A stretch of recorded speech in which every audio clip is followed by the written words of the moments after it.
Hi everyone, ಭಾಗ್ಯ ಚಾನಲ್ಗೆ ನಿಮಗೆ ಸ್ವಾಗತ. ಇವತ್ತಿನ ರೆಸಿಪಿ ಹೀರೆಕಾಯಿ ಗೊಜ್ಜು.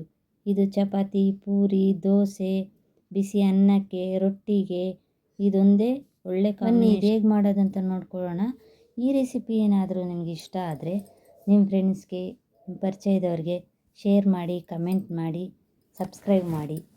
ಮೊದಲಿಗೆ ಒಂದು ಕಡಾಯಿ ಇಟ್ಕೊಂಡು ಎಣ್ಣೆ ಬಿಸಿಯಾದ ನಂತರ ಸಾಸಿವೆ, ಜೀರಿಗೆ, ಒಣಮೆಣಸಿನ್ಕಾಯಿ, ಕರಿಬೇವು ಎಲ್ಲ ಹಾಕಿ ಸ್ವಲ್ಪ ಬಾಡಿಸ್ಕೊಬೇಕು. ಸಣ್ಣ ಉರಿ ಇಟ್ಕೊಂಡು ಇದನ್ನೆಲ್ಲ ಚೆನ್ನಾಗಿ ಫ್ರೈ ಮಾಡ್ಕೊಬೇಕು. ಹಾಗೆ ಒಂದು ದಪ್ಪ ಈರುಳ್ಳಿ ತೊಗೊಂಡು ಸಣ್ಣಗೆ ಹೆಚ್ಕೊಂಡು ಅದನ್ನು ಇದಕ್ಕೆ ಹಾಕಿ ಕೆಂಪಗೆ ಚೆನ್ನಾಗಿ ಫ್ರೈ ಮಾಡ್ಕೊತಾ ಬರಬೇಕು. ಈರುಳ್ಳಿ ಹಸಿ ವಾಸನೆ ಹೋಗೋವರೆಗೂ ಫ್ರೈ ಮಾಡಬೇಕು. ಚೆನ್ನಾಗಿ ಹುರ್ಕೊಬೇಕು. ಹಸಿ ವಾಸನೆ ಎಲ್ಲ ಹೋಗಬೇಕು ಚೆನ್ನಾಗೆ. ಒಂದು ಟೊಮೊಟೊನ ಹಚ್ಚಿಟ್ಕೊಂಡು ಮೊದಲಿಗೆ ಅದನ್ನು ಹಾಕಿ ಇದ್ರ ಜೊತೆಗೆ ಚೆನ್ನಾಗಿ ಫ್ರೈ ಮಾಡ್ಕೊತಾ ಬರಬೇಕು. ಚೆನ್ನಾಗಿ ಫ್ರೈ ಮಾಡಿದ ನಂತರ ಇದಕ್ಕೆ ಟೊಮೊಟೊ ಆ್ಯಡ್ ಮಾಡಿದ ತಕ್ಷಣವೇ ಸ್ವಲ್ಪ ಉಪ್ಪು ಹಾಕ್ಬಿಟ್ಟು ಚೆನ್ನಾಗಿ ಬಾಡಿಸ್ಕೊಬೇಕು. ಟೊಮೊಟೊ ಚೆನ್ನಾಗಿ ಬೇಯಬೇಕು. ಟೊಮೊಟೊ ಚೆನ್ನಾಗಿ ಬೆಂದಷ್ಟು ಗೊಜ್ಜು ಚೆನ್ನಾಗಿರುತ್ತೆ, ಟೇಸ್ಟಿಯಾಗಿ ಬರುತ್ತೆ. ಅದಕ್ಕೆ ಸ್ವಲ್ಪ ಉಪ್ಪು ಆ್ಯಡ್ ಮಾಡಿಬಿಟ್ಟು ಚೆನ್ನಾಗಿ ಮಿಕ್ಸ್ ಮಾಡಿ ಒಂದು ಲಿಡ್ ಕ್ಲೋಸ್ ಮಾಡಿಬಿಟ್ಟು ಒಂದು 10 ಮಿನಿಟ್ಸು ಬಿಡಬೇಕು. ಹಾಗೆಯೇ ಬಿಟ್ಟ ನಂತರ ನೋಡಿ ಈ ಥರ ಸಾಫ್ಟಾಗಿ ಬೆಂದಿರುತ್ತೆ. ಇದು ಬೆಂದ ನಂತರ ಇದಕ್ಕೆ ಅರಿಶಿನ ಪೌಡರ್, ಚಿಲ್ಲಿ ಪೌಡರ್ ಆ್ಯಡ್ ಮಾಡಿಬಿಟ್ಟು ಚೆನ್ನಾಗಿ ಹಸಿ ವಾಸನೆ ಹೋಗೋವರೆಗೂ ಹುರ್ಕೋಬೇಕು. ಹುರ್ಕೊಂಡು ಮೊದಲಿಗೆ ನಾವು ಹೀರೆಕಾಯಿ ಎಲ್ಲ ರೆಡಿ ಮಾಡಿ ಇಟ್ಕೊಂಡಿರ್ತೀವಲ್ಲ, ಕ್ಲೀನ್ ಮಾಡಿ ತೊಳೆದು ಅದನ್ನು ಹಾಕ್ಬಿಟ್ಟು ಚೆನ್ನಾಗಿ ಹುರ್ಕೋಬೇಕು.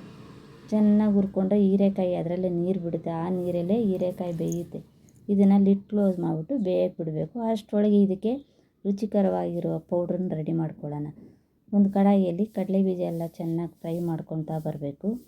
ಚೆನ್ನಾಗಿ ಕ್ರಿಸ್ಪಿಯಾಗಿ ಫ್ರೈ ಮಾಡಬೇಕು. ಅದನ್ನು ಫ್ರೈ ಮಾಡಿ ಒಂದು ಕುಟಾಣಿಯಲ್ಲಿ ಹಾಕ್ಬಿಟ್ಟು ಅದನ್ನು ಆರಿದ ನಂತರ ಕುಟಾಣಿಗೆ ಹಾಕಿ ಅದನ್ನು ಪೌಡ್ರ್ ಮಾಡ್ಕೊಬೇಕು. ಈ ಥರ ಪೌಡ್ರ್ ಮಾಡ್ಕೊಂಡು ನೋಡಿ, ಇದೇ ಅದಕ್ಕೆ ಡಿಶ್ಗೆ ಒಳ್ಳೆ ಟೇಸ್ಟ್ ಕೊಡೋದು. ಇದನ್ನು ಹಾಕಿ ಚೆನ್ನಾಗಿ ಹುರ್ಕೊಬೇಕು. ಪಲ್ಯನ ಚೆನ್ನಾಗಿ ಹುರ್ಕೊಂಡು ಒಳ್ಳೆ ಟೇಸ್ಟ್ ಕೊಡುತ್ತೆ. ಇದನ್ನು ಮಾತ್ರ ಮಿಸ್ ಮಾಡೋಕ್ಕೆ ಹೋಗಬೇಡಿ, ಚೆನ್ನಾಗಿರುತ್ತೆ. ಹಾಕಿ ಇದನ್ನು ಹಾಕ್ಬಿಟ್ಟು ಒಂದು 5 ಮಿನಿಟ್ಸು ಲಿಡ್ ಕ್ಲೋಸ್ ಮಾಡಿ ಬಿಡಿ. ಎಲ್ಲ ರೆಡಿಯಾಗುತ್ತೆ ನೋಡಿ ಹೀರೆಕಾಯಿ ಗೊಜ್ಜು.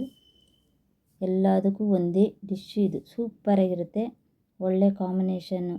ರೊಟ್ಟಿಗಂತೂ ಸಖತ್ತಾಗಿರುತ್ತೆ. ಒಂದು ಸಲ ಮನೇಲಿ ಮಾಡಿಕೊಂಡು ಟೇಸ್ಟ್ ಹೇಗಿದೆ ಅಂತ ಕಮೆಂಟ್ ಮೂಲಕ ತಿಳಿಸಿ.